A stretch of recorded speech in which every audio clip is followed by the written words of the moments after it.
Good? Yeah, I feel really cold. Worth it?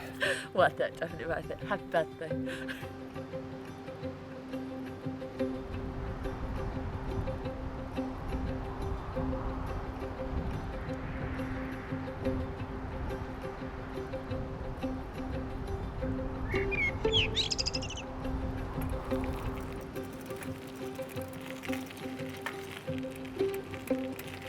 At the end of January, we set off on a little bikepacking trip to the remote western side of the Lake District National Park.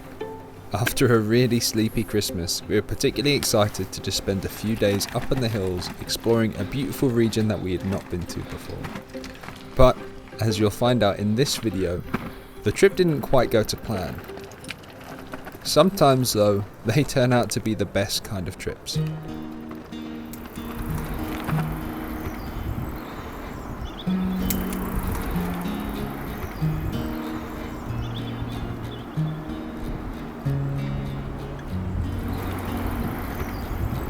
We were vaguely following a route that zigzagged away from sleepy Lakeland villages and up into the hills. And I really love with new routes that you just don't know what to expect. Around every corner is another surprise.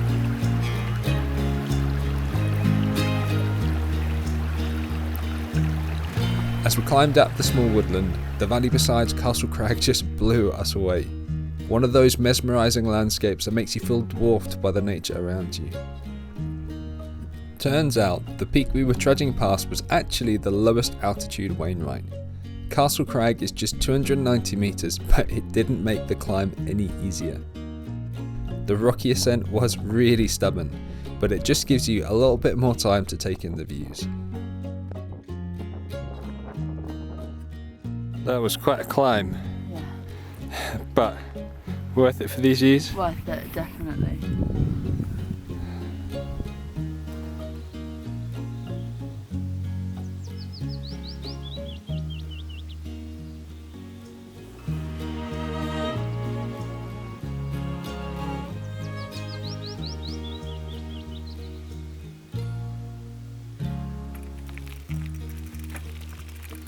Moving towards the end of the day, you get that little mix of excitement and nerves in your gut. Climbing up high into the hills, tired, sun slowly dropping, dark clouds rolling in, wondering where you might be able to camp for the night. And that is where we had a little hiccup which changed the whole trip.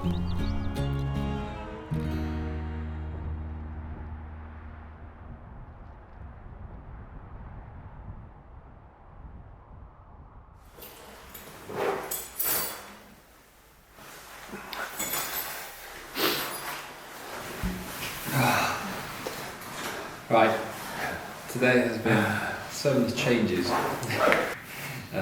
Been beautiful, really pretty tough, some tough climbing. And this sort of later part of the day the plan has changed, I think about 5 times in the past like 2 hours. So the plan was to stay in Dub's Body, which is up near Honister Pass, but we timed it way too late.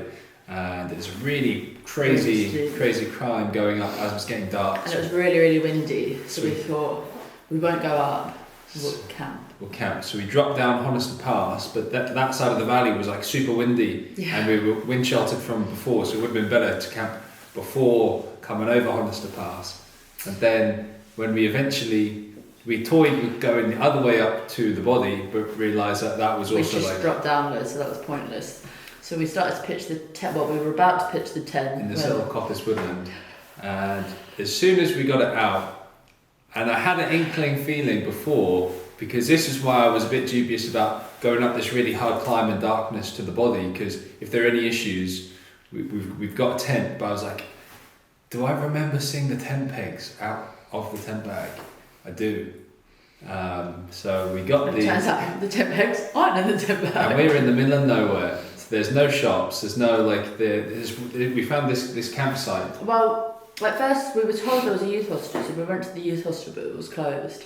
Where it's like private hire. Yeah, and then all the like hotels, B&Bs, like pubs, everywhere was just empty. Just completely, well, just shut, just completely felt like like a bit of a zombie apocalypse. It was really weird. So now we found this couple who were like closing up a little cafe, who were really nice, and they said that this is this bothy at the back of a campsite that we can stay in. Like a little communal one. So we are staying in the bothy, and we said, where's the closest place? It's quite a detour. To get tent pegs. Not a nice detour around us. So. And it is it's either out to Coppermouth, which is a long way, 50-minute drive, or back to Keswick, and we spent the whole day cycling away from Keswick. From Keswick. So maybe this is going to be like one of those like survival things of like how to survive without tent pegs. Yeah, we could use the tent as a tarp.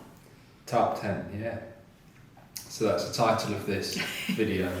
Where are the tent pegs? But for now, we deserve some food, so. Yes. Let's get eating.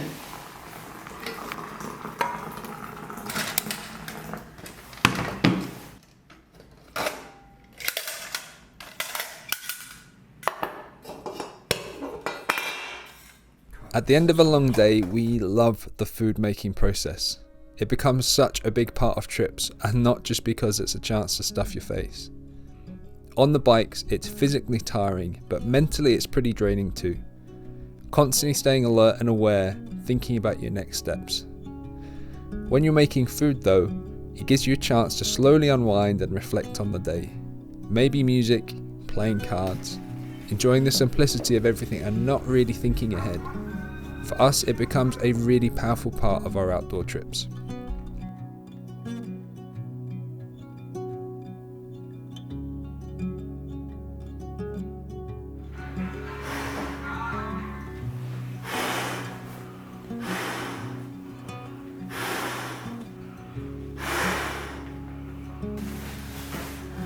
A little bit warmer.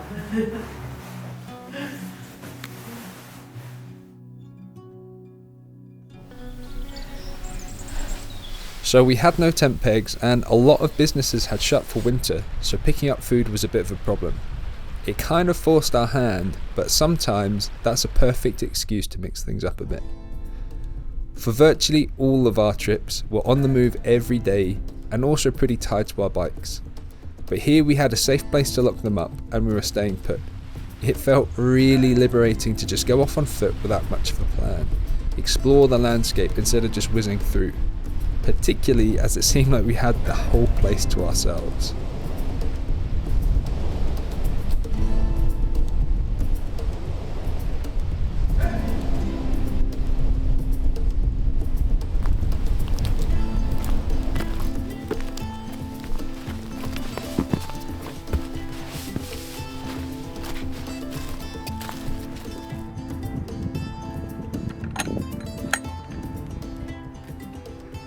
The one plan that we did have was to swim.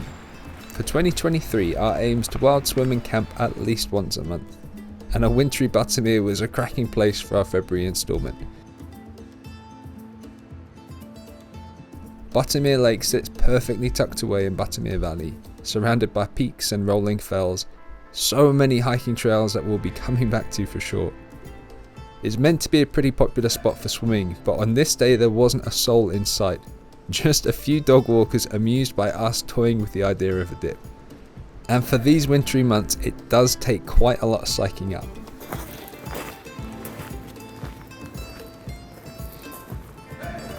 Okay. My legs are freezing. We really need to get ourselves some kind of swim shoes because sharp pebbles and twigs and stubby feet, it doesn't make it any easier. Yeah, you can. If you just dip my legs.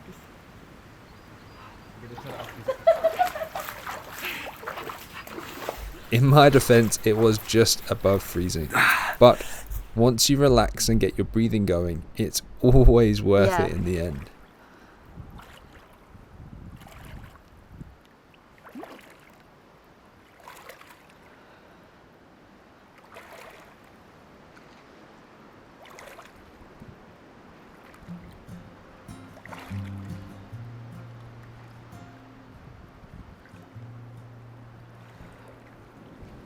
strangely peaceful and meditative, considering you have so many sensations running wild through your body.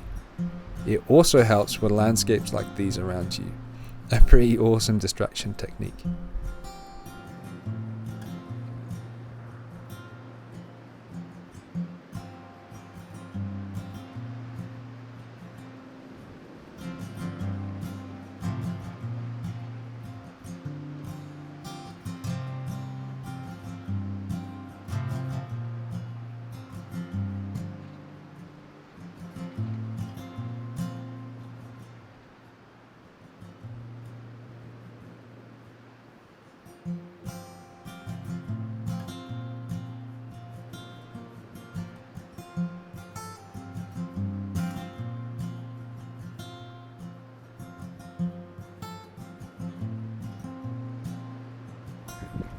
Happy birthday! Good? Yeah, I feel really cold. Worth it? Worth it, definitely worth it. Happy birthday. Admittedly, it did take a long time to get the sensation back in our toes, but with our bikes locked up safely, we wanted to make the most of the situation and take a walk up into the hills. So we're going up Robinson's Peak, which I think Robinson's is about 730 metres with the aim to watch the sunset. sunset, which will be over there, hopefully, and it's kind of clearing up a little bit. Hopefully it'll be nice. There's something really special about sitting in front of empty landscapes, and we always feel so lucky to have these views all to ourselves, particularly with this trip because there was no rush, nowhere we needed to be, just views to take in. And there's something really distinctive about Lake District landscapes. Something to do with the colours, the rusty wintry bracken and the grumpy weather. If it were just a touch warmer, we could have spent the whole night just gazing and nattering.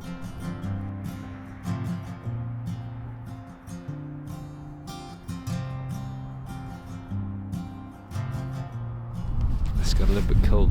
It's really cold. The sun is not coming out, it's quite cloudy. No. But it's been really nice just watching it because it is cold, but considering it's January, Yeah, it's and not quite often at the end of January this should be covered in snow, so it's That's true. quite nice just sitting up and watching. And also it's just empty. There's like a few cars going past on the road, but there's literally can't see anyone else on the hills.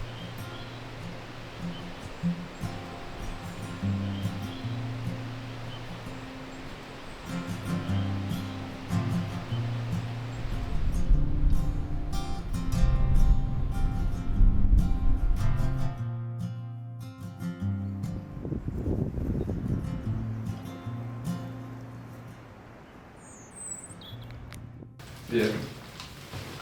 You can leave that. Oh, it's in there. Or we can go home. What day is it today? Tuesday.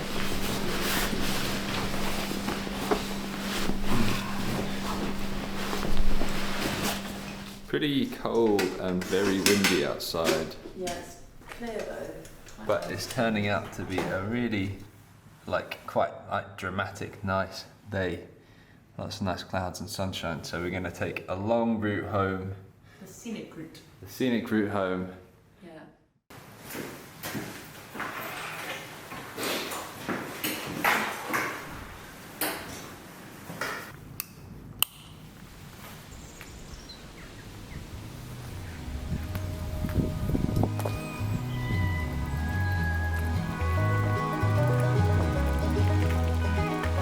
So nothing like the trip we had planned. It's funny how a small thing like tent pegs can have such a big impact.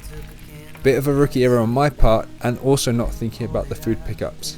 But at the same time, it was beautiful to see how the trip evolved into something completely different. And how nice it felt slowing things down a bit, staying in one place and exploring on foot. Sometimes it takes something going wrong to shake things up a bit, change your plans and help you do something new. As long as you're flexible and keep open-minded, things always seem to work themselves out in the end.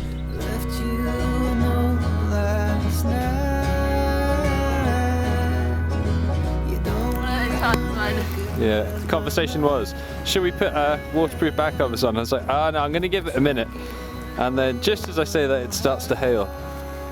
Now's a good time. Just a hill, This hill, and then another hill, and then one more hill, and then there's just a few little ones. it's home rolling. Knackered. My bum hurts. I'm absolutely knackered. How do you feel? I feel really ready for pint of squash. Hardcore. Thanks for watching, folks. Happy rides. There's a party outside my room. Windows glazed with the moon.